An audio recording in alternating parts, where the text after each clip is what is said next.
taos-puso ang mga letra ng kanta ng bawat kalahok sa Grand Finals Night ng A Song of Praise Music Festival Year 5. Ang ASOP ang nag-iisang national songwriting competition sa Pilipinas na nakasentro sa gospel music. Mayroong awitin para sa pagpapasalamat sa Diyos, paghingi ng tawad, pagtanaw ng utang ng loob at may awit din na nagbibigay ng pag-asa sa mga sinusubok ng problema. Pangunahing layunin ng programa na mahikayat ang publiko na lumikha ng mga awiting papuri sa Diyos. Gayon din ang maipamalas ang galing ng mga Pilipino sa paglikha ng magagandang awitin.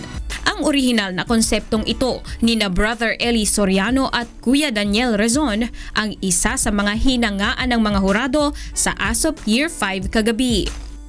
Busog na busog yung tenga ko sa songs of praise tonight.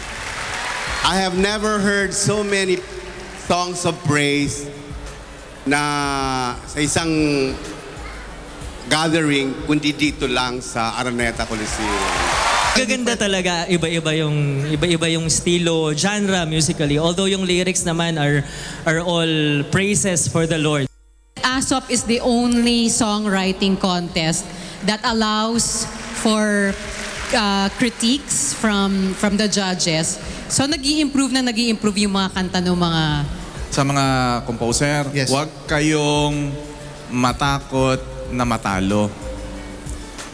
Ang dapat katakutan ay manalo sa mga bagay na walang kabuluhan. Pero ang ASOP ay isang bagay at isang event na maraming kabuluhan. Ito po ay isang daan para marinig ang kagalingan ng Pinoy. Ako po ay kinikilabutan sa kasalukuyan.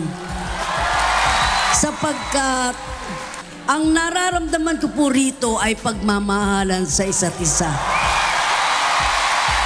Na ngayon ko lamang po naramdaman, sa totoo lamang po.